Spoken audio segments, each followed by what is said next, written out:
Treneri, vakar tāds garš ceļojums, šoreiz komanda ieradās 2 dienas pirms. Kā bija ceļojums, kā puiši tagad jau atguvuši spēkus, gatavi treniņam? Vakar bija tāds garš ceļš, bet mums ir laiks. Sagatavosimies, šodien izgulējāmies, paskatījāmies video un tagad gatavosimies spēlē. Pirms spēles treniņš un rīt būsim gatavi. Viss ir kārtībā. Es domāju, ka tas ceļš netraucēs mums, jo ir diezgan daudz laika, lai sagatavotos tā pilnvērtīgi. Šeit arī dabīgais laukums, tāpat kā pie mums, bet karstums, protams, plus 30 grādus aptuveni sola spēles vakarā. Vai tas varētu būt kāds neliels plusiņš pretiniekiem? Jebkurš mačs spēlējot izbraukumā, pretiniekam ir kaut kas plusiņš. Bet viņi arī spēlēs pie mums, un tur arī mums būs savi plusi, tāpēc mēs sapratām šo specifiku. Pagājušajā gadā mēs spēlējām Ziemeļmaķedonijā, kur bija vēl karstāk.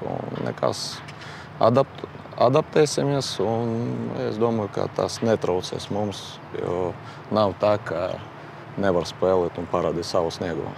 Santa Coloma čempioni pirmo reizi, gana daudz spēlējuši Eirokausos, bet līdz šim gadam bez tādām labām sekmēm. Bet šogad pirmajā kārtā visus pārsteidza, izmetot Balkani ārā. Balkani 2 reizes spēlēja arī Konferences līgas grupu turnīrā. Laikam tas tāds manīgs priekšstats, ka šis varētu būt viegls pretinieks, ko tomēr daudzi, Latvijā iedomājas, ka šī varētu būt viegla spēle. Jā, protams, tagad vieglu spēļu nav. Ļoti nopietni jāsagatavojas katrai spēlē, tīpaši spēlējot pret čempioniem. Nav viegli uzvarēt čempionāta, jebkura čempionāta. Protams, arī izanalizējam diezgan labi pretinieku un varam konstatēt, ka tiešām tas ir ļoti kvalitatīvs pretinieks.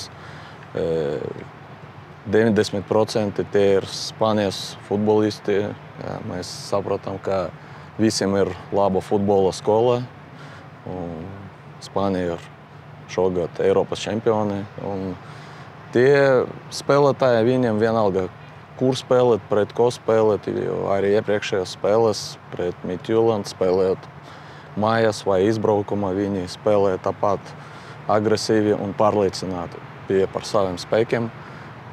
Un tas fakts, ka viņi uzvarēja Balkānijas, ļoti stipru pretinieku, tas runa par to, ka ļoti nopietns pretinieks mums gaidīs. Kā ar savainojumiem, kā ar sastāvu Emersons šoreiz palika mājās, vai vēl kaut ko varat atklāt pirms gaidāmās spēles? Nē, pagaidām nav ko teikt. Vairāk piebilst nevaru neko, jo visi ir gatavi. Jā, mums bija nelielas problēmas ar veselību dažiem spēlētājiem, bet tas pat nebija savainojumi, tas kaut kāds vīrus bija. Bet tagad visi ir šeit kopā ar komandu un gatavosies tam 2 spēlēm. Rīt mērķis tikai uzvara? Mērķis uzvarēt 2 spēļu summā. Neviens nevar zināt, kā ies spēle, bet, protams, ka katru spēli mēs ejam laukumā, lai uzvarētu. Bet jau spēles laikā kaut kas var mainīties un mums jārēģē. Bet, protams, nevar būt, ka mēs, kā klubs, kā komanda, iziesim ar kaut kādu citu mērķi no pirmajām minūtēm. Paldies!